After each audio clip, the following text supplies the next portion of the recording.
All right, welcome everyone. Thanks for joining us today. Come down and take a seat.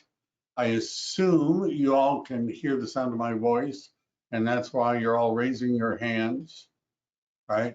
Isn't that why you're all raising your hands? Because you can hear me. Is that true? I'm not seeing my, I see hands going up. Thank you very much. All right, well, today we have a special treat. I want to introduce Charles Skinner with CalPro Inspection Group, because we know you've got inspection questions. And now today, you're going to have the opportunity to get the answers. So go ahead, Charles, and take over.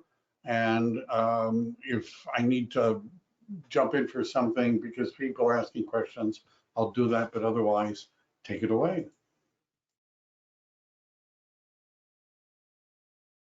We can't hear you. Yeah, I mean, it says you're muted. Try that again. Yeah, I was just going to say, when we were doing all that other stuff, I think I got muted on accident, but everybody can hear me now. You're loud and clear. All right, perfect. All right, so I am Charles with CalPro Inspection Group. We are a inspection company that's in the Northern California area. We also do inspections, pest inspections down in the Bay Area, or I'm sorry, pest inspections in the LA area, but Bay Area of California, obviously we do all the different types of inspections, as well as Sacramento and points north. So my presentation today is going to be on what we find in our home inspections to be the most common inspection defects. Most of these common defects are typically in relation to a lack of maintenance. Typically, general maintenance and these are items that are a lot of times out of the way. Homeowners just don't have the access to see these areas, or they're just kind of out of sight, out of mind. And so obviously without any kind of inspections or repairs or anything, typically people find out about these things when there's a problem, there's a leak, or there's, you know, a rodent that chewed through their electrical line or something of that nature. So I'll get into all of this, and obviously if there's any questions or anything like that, I'm not sure if there's like a hand raising thing or a you know, you can unmute yourself and ask questions. I will obviously be able to answer all questions at the end of the presentation, but also I will usually stop, you know, kind of towards the middle of each slide and kind of ask if there's any questions. So I'm going to go ahead and get started. One of the very first things that we see in our inspections, you know, is roofing concerns. The thing about roofing concerns is a lot of times the repairs that are needed on roofs are usually pretty inexpensive repairs until they are taken, you know, further and further along and they turn into much larger situations. So for example, something like a clogged gutter, you know, a homeowner might just see water pouring over their gutter and say, oh, I got to get up there and clean that. I have to take care of that. And then they kind of put it off for a few years. Well, then the problem that ends up happening is once that overflowing starts to occur, then especially if there's wood members attached to the gutters, or the gutters are resting against wood members, then those end areas end up rotting, and then the repair turns into hundreds, if not thousands of dollars, as opposed to something simple as just getting up and hiring somebody to clean your gutters, or actually going and cleaning the gutters yourself. And then also in a situation where the gutters on a stucco home, if the gutters are resting right up against the side of a house, gutters that are overflowing can actually leak back into the wall. And unfortunately, this is pretty common the way that these gutters are installed. If you look at the way that this particular gutter is resting against the stucco, it's very common for home builders to do this with gutters on stucco homes. And then what ends up happening is once the gutters are overflown, then it actually, you know, even though there's a waterproofing measure on the backside of that stucco, over time that water will just eat away at that, and then it'll cause damage, mold problems, things of that nature on the inside of the house. So roofing is definitely a very large concern for neglected maintenance, and very, very common for things that we find, because again, most people aren't climbing up on the roofs. They're not getting up there to take a look, and they're not really hiring anybody to do it, because until there's a problem, it's kind of left alone. So obviously cleaning gutters, sealing any leaks at the joints of gutters and all that are all important things to look for. And then obviously when you're doing your transactions, even if you're, in the middle of a situation when you're just, walking around outside with your client doing a showing or anything like that. I mean, these are the kind of things that you can see from the ground and kind of, figure out, okay, well, there's probably going to be some problems with this house if it's 15 or 20 years old, if there hasn't been any maintenance. And obviously any disclosures about that would be great, but we always know that that's not always something that happens. So alongside that, there's multiple different types of roofing. Obviously, you have composition shingles, concrete tile, you have rolled composition material. Some of the more common types in our area is composition shingles, and then also like what's pictured here, tile roofing. So the problem with tile roofing is, it has this stigma that it's a lifetime roof or 100 years roof and all that. And most people will absolutely neglect their tile roofs because they think that there's not going to be anything that's going to happen to them. But the problem is that they need maintenance just like any other composition roof or any other roofing material. And the thing is a lot of these maintenance items can kind of go unseen because of the way that the system is built. So on an actual tile roof, the tile isn't what actually does the waterproofing of the roof. Where you have a conventional composition shingle roof, the underlayment and shingles are actually doing the waterproofing on that roof. But in this case, the underlayment is what's doing most of the waterproofing on a concrete tile roof, or in most tile roofs for that matter. And the thing behind the tiles is actually protecting that underlayment from sun damage, water damage, and also debris. And so if something like this were to happen where there's a tile that's cracked and there's an opening in that underlayment, the water, sun, and any other debris and all that, that weather damage is going to deteriorate that underlayment very quickly, and then then cause problems with water damaging the roof sheathing, and then eventually you're going to have leaks. What's pictured down here below on the lower right side is a valley. So typically on a composition shingle roof, you're going to have debris that's sitting right on top of the valley. You can clean it off with a hose or a broom or whatever it may have you. But with a tile roof, even though there may be some debris on top of the actual tile, the debris underneath that tile in that metal valley is not always readily accessible and seeable. And in order to clean that, you actually have to have a roofer come out and remove the tiles from that valley, clean the debris out of the valley, and then reinstall the tiles back down. Because if that's not done, what will end up happening is this debris will block this valley from doing its job, which is going to wick the rain down into that gutter. Without this valley being in good, clear, clean shape, that water is going to then wick over the top of that valley, get onto the underlayment, start to damage the roof sheathing, and then again causing more leaks into the house. And again, you're talking about mold and dry rot and a lot of much more expensive problems than just having a roofer come out every couple of years and clean out your valleys on your roof. Lastly, for roofing is these rubber storm collars that protect the penetrations through the roof.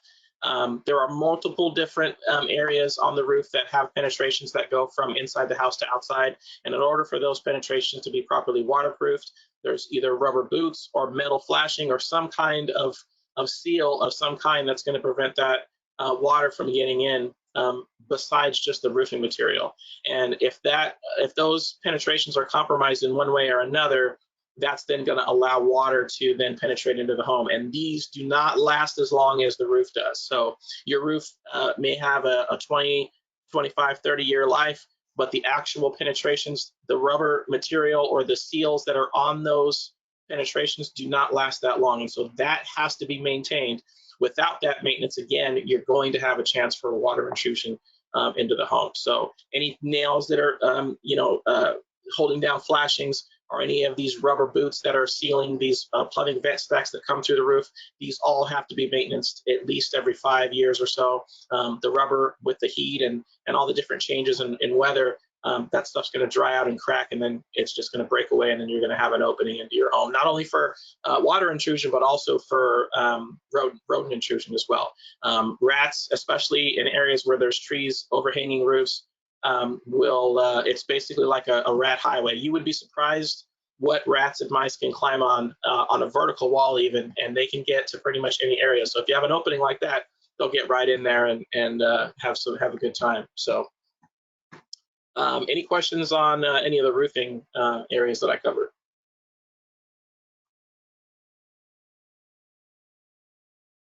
Everybody No. should be unmuted by us. So if you wanted to ask a question, you could unmute yourself and ask away, or type something in, or raise your hand, or don't.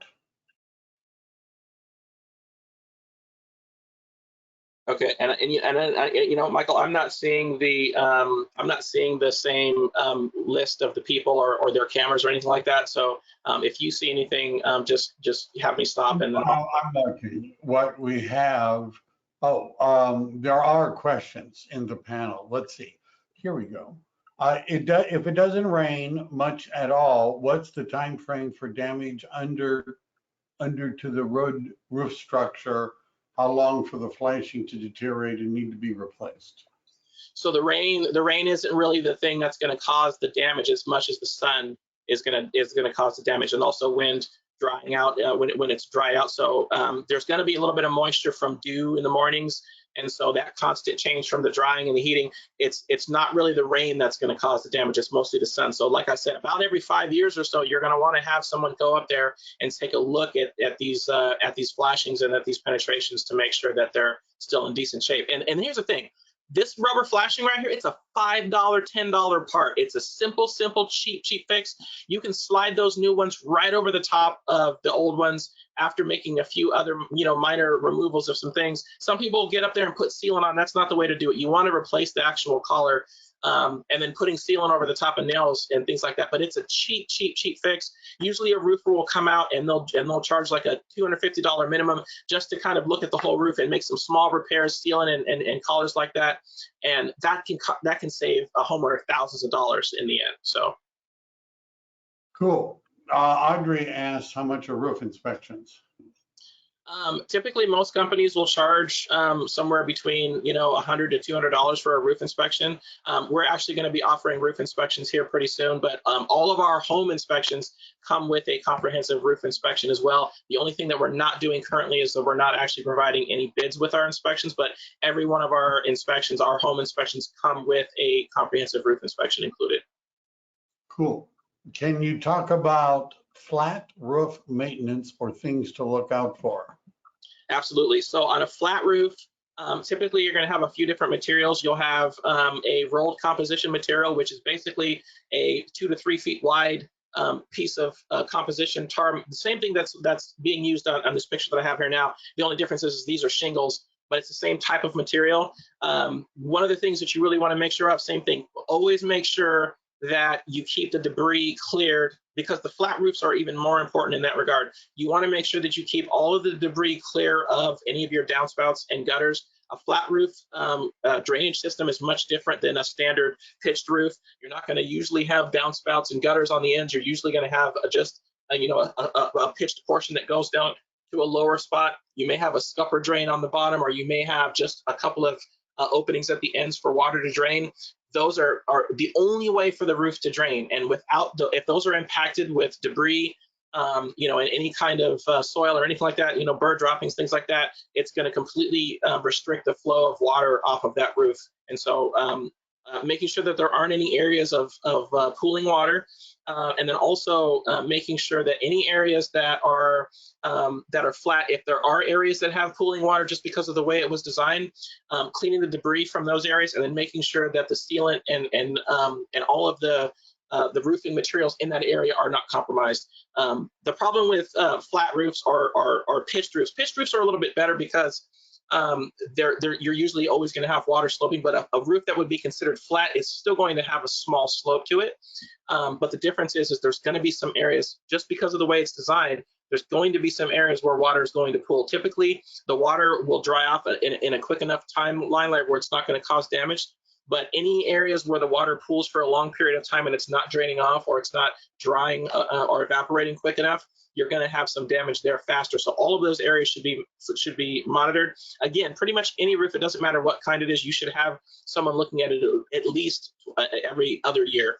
If you want to be really good with the maintenance, do it every year. But all of these things can be monitored, especially if you have a flat roof. You want to have someone cleaning those downspouts or drains out every single year before the rainy season, and especially if you have a lot of trees around the home. Colleen asks, if the buyer asks me how many years of the roof is remaining, what would be the answer for that when showing the house? So here's the thing, without having someone take a look at the actual roof and see how damaged the granules are, to see what kind of damage has occurred, it's not really a good idea to give that kind of an estimate. I feel like in a realtor's position, I don't believe it's a good idea to give that kind of an estimate. Honestly, as a home inspector, we don't feel comfortable giving that estimate unless we get a really good idea of the age of the roof. Typically, when you get up on a roof and you look at it, you can see about how old it is, somewhere between 10 and 15 years, depending. Typically, when a roof, if it's a lower quality roof, if it gets to about 15 to 20 years, you're going to start to have a lot of granule loss on a roof like that's in this case here. If it is a concrete tile roof, the lifespan of it is much longer. It just depends on the maintenance that it's had. So it's very important, obviously, to get information from the homeowners or the sellers to find out what kind of disclosures they have about what kind of maintenance they've done. Maybe they don't have it in the disclosures, but I would still ask that question. Concrete tile roofs are obviously going to last a lot longer than a composition shingle roof, but if you notice that there's a lot of granule loss and it's kind of shiny and has kind of like, looks like what's, fibrous from the ground, that roof's in pretty bad shape. All right. Fidel asks, is there a time frame to inspect visually the conditions of the roof that you can suggest? I think that's the 5 years maybe. Yeah, 5 years is really that's like extended, but maintenance should be perfect.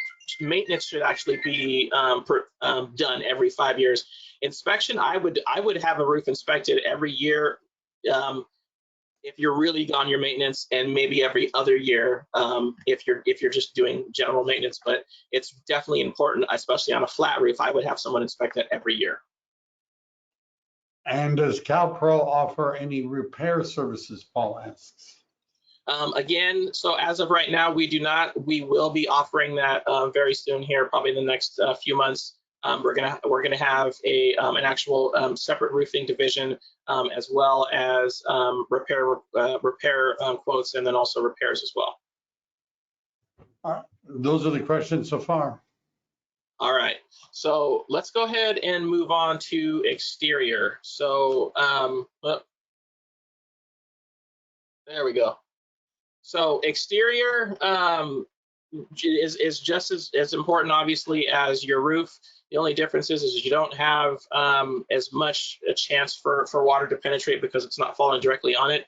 But not keeping your siding in good condition with the painting, stucco cracks, different holes that it might have been put into the side of the house because something was installed or something of that nature. All of those things can be a way for not only water to intrude, but also for woodland friends, animals, and things to intrude into the home as well. And when it comes to wood siding, especially with wood siding, it's absolutely important to keep all of your joints, all of your different areas of the siding either stained or painted or protected by water in some way or another, because without that, all of that leads to dry rot and damage over time. And then one of the things that I feel like I noticed the most, especially on a house that's been flipped, is people will generally throw a bunch of bark on the outside of their house because they're excited and they want to make everything look nicer, so they throw some new bark in to just kind of dress it up a little bit and make it look great. The problem is with bark, especially on stucco homes that have a higher weep street on the side, where you're going to see the foundation and then the stucco at the bottom of that.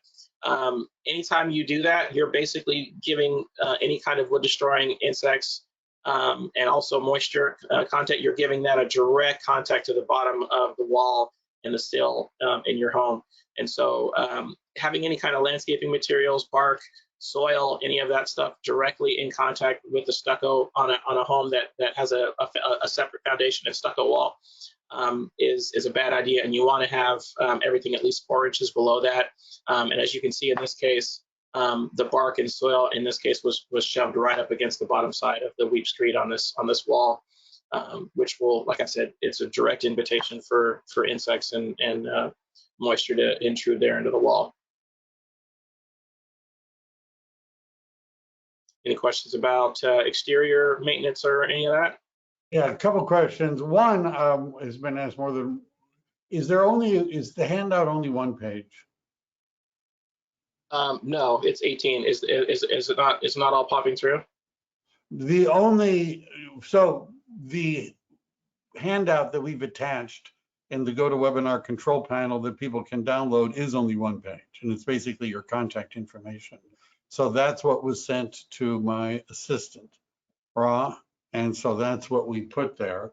Yeah, it's that's not the whole. It's not the whole. I can provide. I don't know why that. I don't know why that happened. I can provide the full. Basically, what it is it's this full. It's this full sheet that I can provide, and it'll have all of this basically outlined so that you can view this later. And I can provide. I don't know if I can do that now. Like if I can just attach it anywhere, or if I can just. It's probably okay. First of all, the one page you did that it is there is your contact information. Yes. And so, my suggestion is that if everybody that wants a copy of the handout sends me $5, and I'll send them, or they could just ask you directly. How about that? And that's totally fine too. Yeah. All right. They can just go ask you. All right. Does everybody get that? And then, do you have a service to homeowners that you can come every so often and inspect the roof condition? So we don't, again, that'll be something that we will be able to provide here soon. But what we actually recommend, which a lot of homeowners don't honestly take up, is what we would just consider to be a yearly inspection. And basically, it's a slightly discounted because obviously, the homeowners live there, they know what's going on. It's almost like a 11-month warranty inspection. But the idea behind it is that especially if you're not really versed in what's going on with your home and you don't really know what to look for, even though you may have had a home inspection when you bought the home, it's always good to have inspections, yearly or maybe even every other year. What's very important to do is to have a termite inspector come in and inspect a home, especially a home with a crawl space, every single year. That is very important because the chance of having termites and damage to the supporting structure of the home is much more likely on a home with a crawl space. And obviously, there's a lot of homes in the Bay Area with crawl spaces, so definitely very important there. We provide all kinds of different types of directly catered inspection services, but the biggest thing is obviously if you're not really well versed on what you should do with your home, it's even whether or not it's us or another company, the direct companies, the licensed HVAC technicians or roofers or whatever it may be, it's good to have your maintenance done on a regular basis, because again, throughout this entire slideshow, I'm going to show you the things that basically end up happening if you don't do that.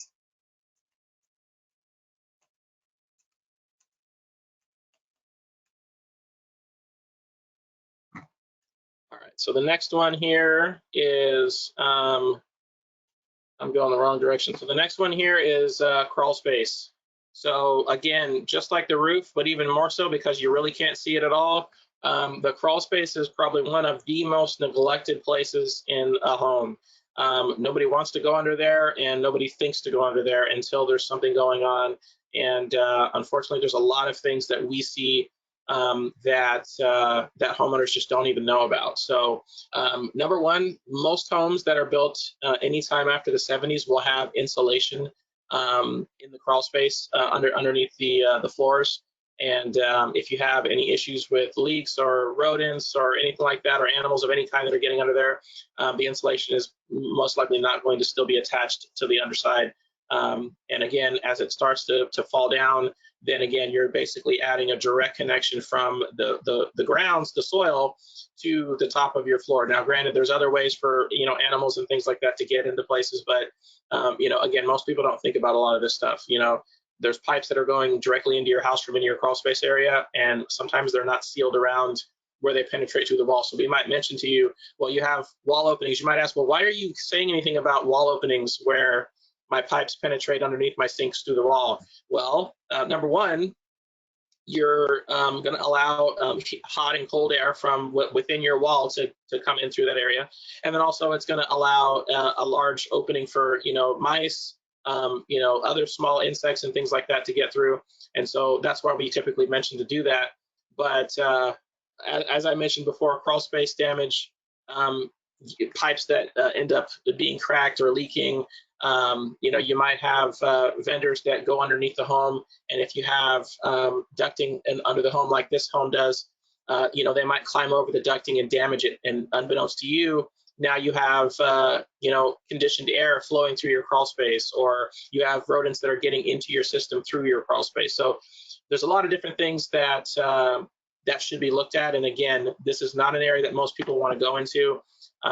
Pipes end up shifting, pipes will break or they'll rust or whatever it is. You'll end up getting leaks that you don't even know about. You might have a leak underneath your bathroom tub that's just been, we've seen so many different things, where toilets have the toilet drain is cracked and it's just leaking your sewage into your crawl space area. Things like that'll happen. You'll have shower drains that are cracked and that are leaking, or tubs or anything. So yeah, this is definitely the kind of thing that that should also be looked at. And if you have a pest inspection or a termite inspection on a yearly basis, this kind of thing will definitely be seen, even if you don't have a full home inspection. Same thing, ductwork in the crawl space. Very often times does this ductworking get damaged, whether or not you have flexible duct or metal duct. It's especially when it's in the way of things, you'll have vendors that'll come in and just push their way through and bend things and damage things. And you have so many people going down there so many times bending things get damaged. So again, it's definitely a good idea to get these things looked at on a regular basis. I keep hitting the wrong button, going the wrong direction. So as I was mentioning before, same thing. This is a drainage pipe that's directly below a toilet. Drainage pipes, again, you have changes in heat and cooling and movement and all kinds of different things that can happen. These pipes will sometimes crack, sometimes they'll shift, sometimes they'll move, whatever the case is. They'll at that point, then they start to leak. That's when you want to have those areas looked at. They can be repaired before your crawl space is filled with sewage. So definitely, again, a good reason to have these inspections done on a yearly basis. This is leakage. This is fungus growth that's underneath a bathroom. Again, oh, that's another thing I forgot to mention. Galvanized pipes, especially on an older home, very commonly leak after they get to a certain age, 50, 60 years. Once they start to get older, they're going to start leaking. And when you have a home that's older and it's not being monitored, you have somebody go under there and all of a sudden you have problems that you didn't even know you had. But fungus, the reason why it's important to take care of fungus growth, and when you have a termite inspector that mentions to you that fungus needs to be completely removed or something needs to be completely cut out or something needs to be treated, you can't just leave fungus on wood alone and say, oh, it'll be fine. It's not a problem. Fungus is just like a cancer. It's going to keep growing, and it's going to keep growing until it completely destroys whatever it's around. And so that's why it's important. If you have a termite company that just says, okay, well, I'll just cut this little section out and then we'll stick some wood filler or some Bondo in there and fill it. If they don't take out all of that fungus in there, and for some reason some of that stays in there, it's going to continue to grow and damage that wood even after the repair's already been done. So a lot of times it's better to just cut that whole section out, replace it completely, and then you'll have brand new wood, and then you won't have the same concern again. And then obviously one of the bigger concerns in a crawl space area is termites and wood destroying insects. You have beetles and subterranean termites, and I forgot the other type that's really common. But regardless, this is why it's very important. Termites, it's not like it'll be a few months and then you'll have a termite problem. You can have a home inspected, and then a few weeks later you can have termite issues. So it's very important, even on a yearly basis, like I said, because that's minimum, to have your crawl space and your home inspected for any kind of wood destroying insects. So before we move on to the next set of slides, I wanted to see if there were any questions.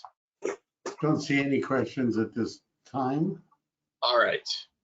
So one of the other things that is extremely important that is often very neglected, again, is ventilation, and specifically in this case is dryer ventilation.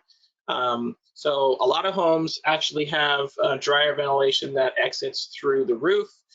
Some of them exit through the side of the house, whether or not they go up for a little bit and then go through the side, maybe it's through the floor.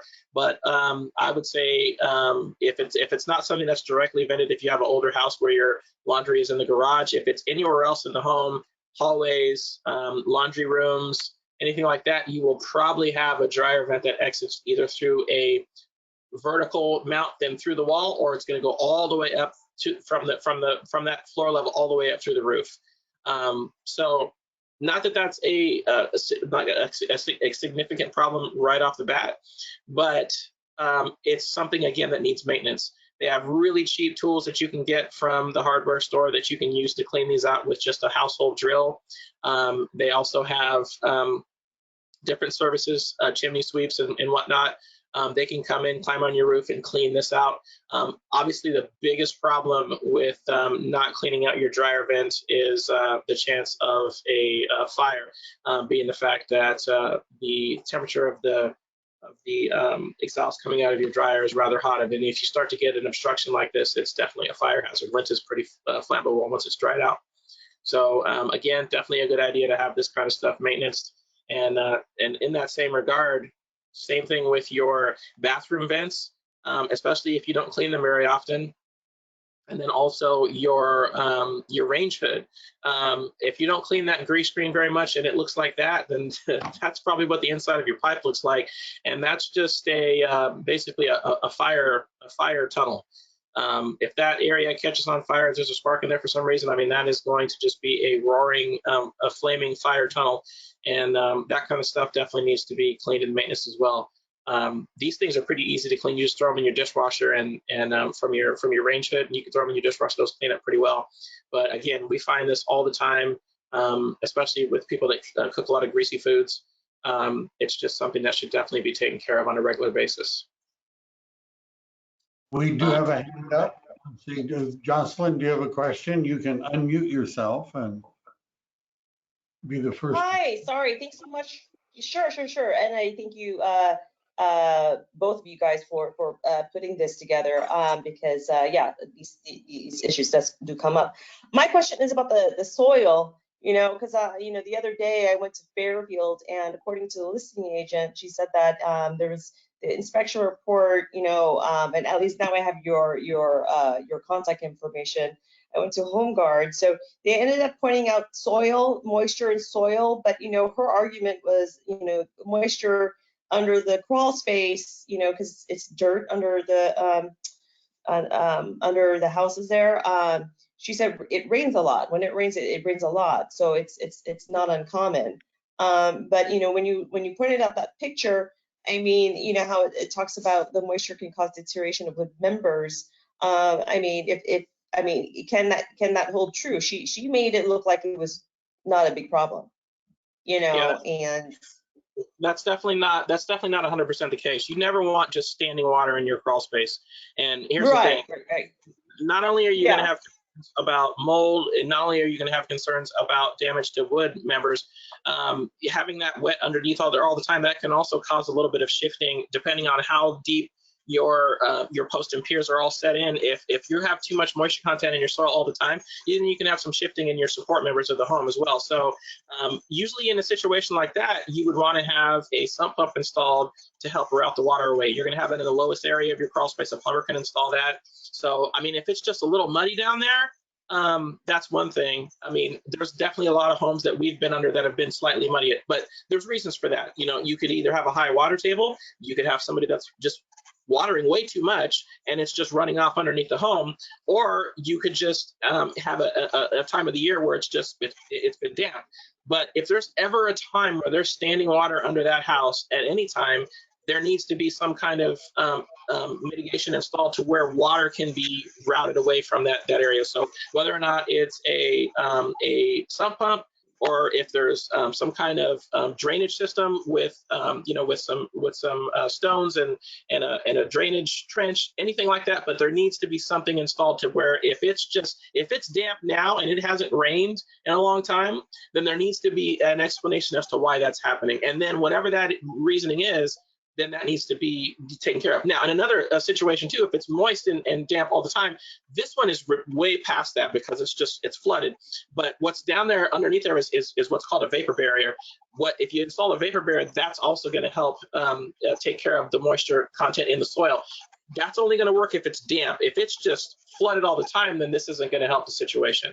But a damp soil would then need further measures to help take care of that. So just saying, oh, it's like that all the time, that's not significant. That's not. There needs to be more looked into than just saying it's like that all the time. That's not acceptable. And I'm sorry, did you say vaporizer, or what is it called again? Sorry. Vapor barrier. So it's basically just what you see. It's basically a large plastic sheet that's installed over the entire top of the soil in the entire crawl space. Oh, I see it. It's that I don't know. It looks like foil-like kind of. Yeah, it's covered in water right now. It's not supposed to be, but a vapor barrier will help against that. But yeah, that's what that usually they will either use clear plastic, or they'll use like a black plastic like this, similar to the size of what looks like a trash bag, but much thicker and much more resilient. And is it like through what kind of contractor do we go, like a plumber or? Well, like for example, if you contract to have a pest inspector come out, that type of company, well, that's something that we would be able to contract through. But you can hire pretty much any. Oh, so you do this too? You can go ahead and. Oh, perfect. Okay, that's all I. Okay, great, perfect. Yeah, and then that report didn't even call out that the report only said it advised contact a soil inspector. I never heard of a soil inspector. So anyways, I ended up losing the client. So yeah, basically what you're going to want to find out in that case is you're going to want to find out, and when you say a soil inspector, really you're going to want to find out, is there a high water table? Is it common for there to be moisture that close to the soil and underneath the ground level? You might have ground level where there's water that's like 10 feet down or 5 feet down or whatever the case may be. But if it's really high, and you're always having water seep up to the top of the level, especially underneath the house is a little bit lower than typically the surface of the ground outside on the ground level. Then if you have higher water content, that's going to be something that's known within that area. So if you contact someone that will be able to explain that to you, because they have already evaluated the soils in that area, they can explain that. But it might not have anything to do with that. Again, it might just be because it's rained a lot. If it's dry like we've been, it might just be because they run their irrigation too much, or maybe they have an underground leak, or there's all kinds of different reasons why you may have a moist crawl space. But just passing it off to, well, this is how they always are, is never good enough. You never want to have a high moisture content in your crawl space area. Okay, great. No, thank you so much. Thank you for your response. Oh yeah, and I was surprised because it was a house built in 2006, so I was kind of surprised to see, that. But anyways, but she was renting it out, so she didn't really know, or the seller didn't know. Yeah, and that's what I mean. It can definitely happen, but I mean, again, that's the thing. If it's been rented out, maybe the people that were tenants were just way over watering, and it was just really moist under there. I mean, there's a lot of different reasons. But then also, like I said, underground pipe leakage, irrigation leakage, supply pipe leakage, all that kind of stuff can cause that too. So there definitely needs to be more. There needs to be a lot more investigation done, and if the inspectors came out and they inspected underneath and there wasn't anything that was obvious, then there's got to be something under the soil or near the soil that's causing that. Got it. Okay. Thank you so much, Charles. Thank you. Sure. We're being asked again about copies of the handouts. I pasted in the chat Charles's contact information. It's on the handout. And if you ask, you shall receive a copy. There's a question, is also the wood chemically treated, utilized in construction, would also be destroyed by the wood destroying? I guess the question is asking if you chemically treat the wood, does that repel the termites? It'll help, but if, as the chemicals, as they dissipate, you're still going to have some concerns. What they'll do in some cases, but I mean, that stuff's pretty harsh. I mean, you can get under the crawl space and it's really strong. You can smell it, especially some of the different things they treat it with. Eventually, that chemical will dissipate. So it's not going to last forever. Same thing with any kind of pressure treated wood when you're dealing with dry rot situations. Eventually, that wood's still going to rot, even though it's pressure treated. So yeah, I mean, you'll have some time, but if you can stay away from that kind of stuff, it's a better option when it's treated like that. But typically, they're going to treat an area. If it's subterranean termites, they're going to treat the soil, because regardless of where the termites are going to go, they're going to go back to the soil. If it's drywood termites, that's the other one I was trying to think of earlier. Drywood termites are actually going to live in the wood, and they're going to do whatever they're going to do in the wood itself. So that's when you want to have a fumigation done, because at that point, then the termites can be anywhere in your home on the inside, and they're not going to return to go anywhere to go back to any nest or anything. They're going to stay within the wood of your home. So subterranean termites, though, will return back to the soil. So that's why a treatment in the soil can take care of that in that case. But yeah, typically a treated wood is only going to protect for so long. Okay. Jocelyn, did you have another question? Can I put your hand down? How about this? I'm going to put your hand down. Oh, yes, yeah. Oh, sorry. I didn't know that was okay. Sorry about that. No problem. Thank you no so problem. much. Thank you for participating. Let's see.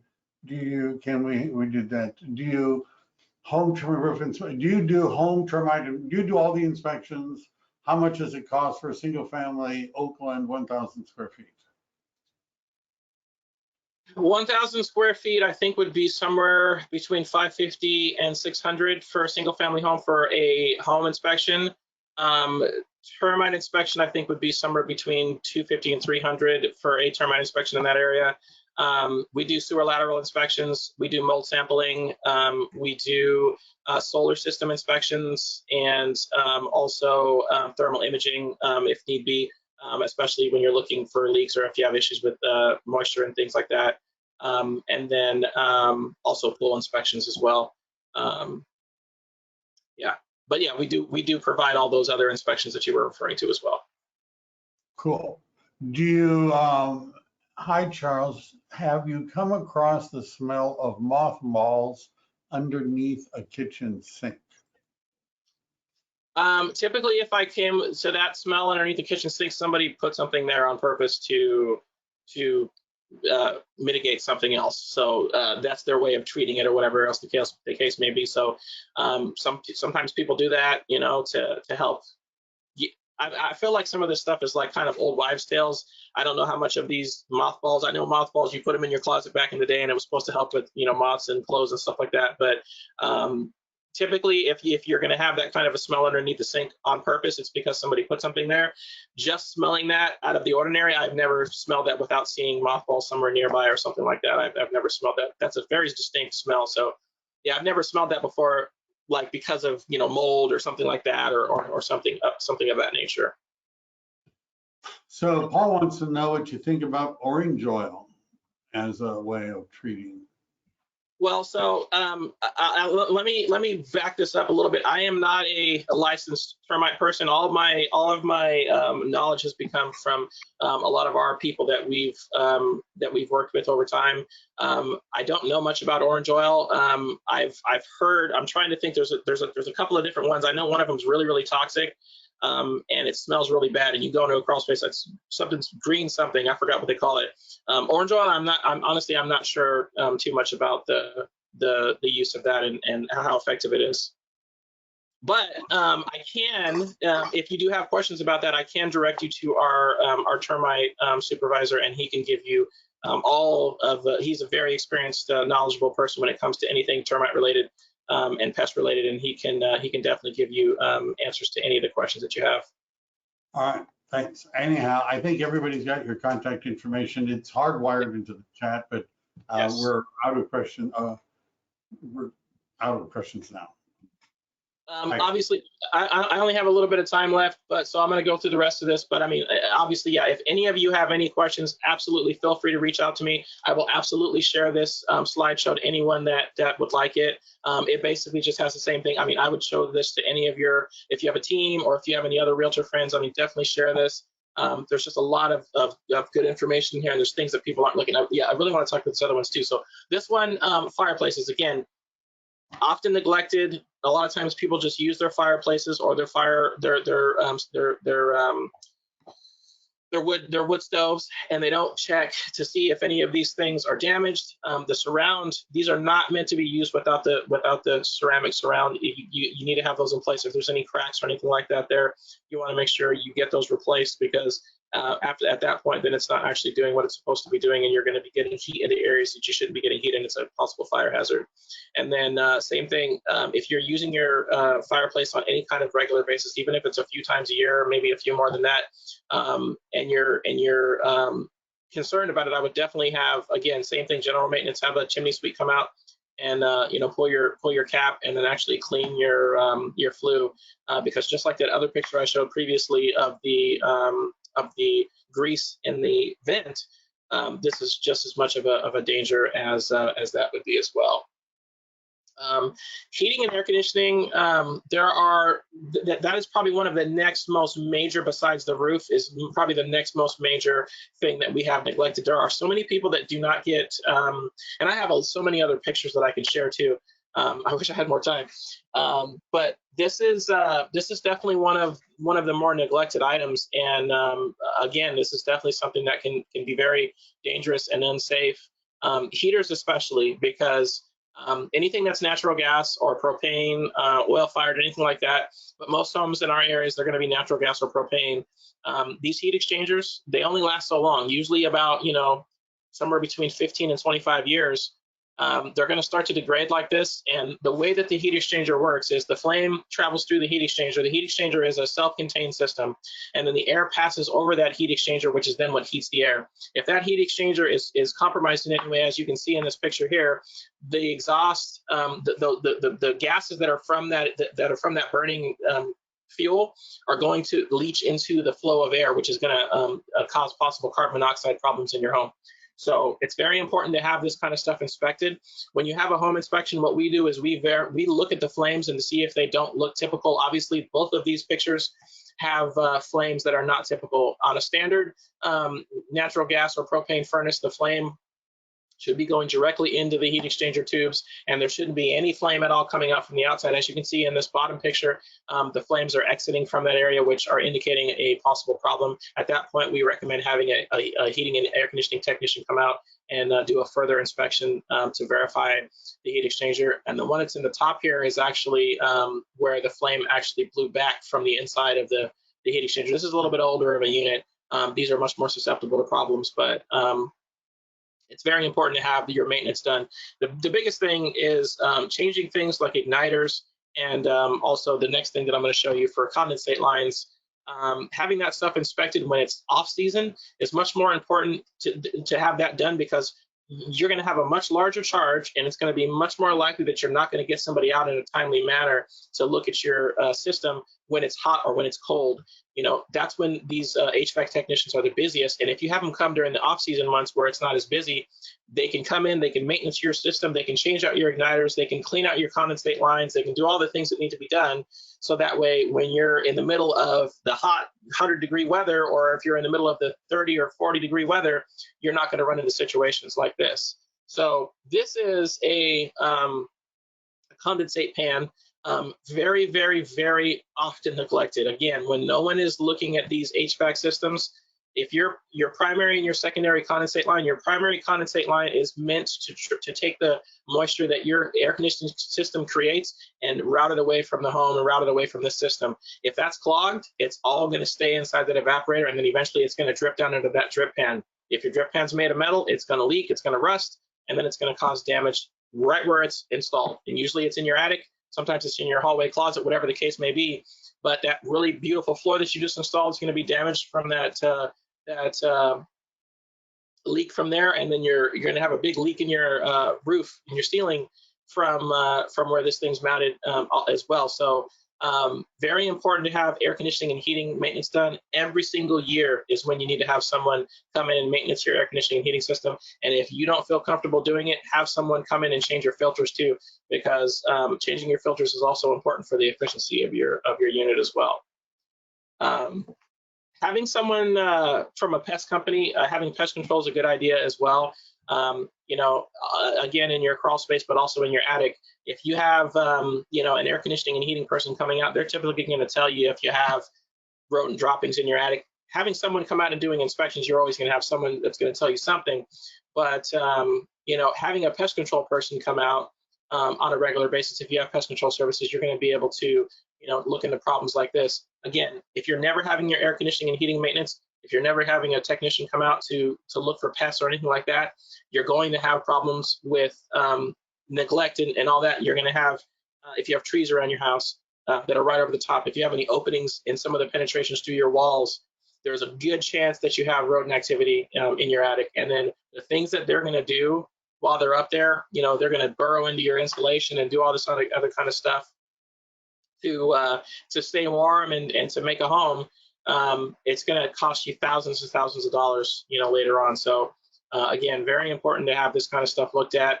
Any penetrations on the outside that we mentioned during our inspections to seal up to prevent rodents from getting in, all those little areas like where the air conditioning lines go into the house, where the water lines go into the house, any of those areas, if you have like little vents, where your dryer vent is, if that's left open because there's too much lint in there, they'll get right in there. They'll eat through so many different things. It's crazy.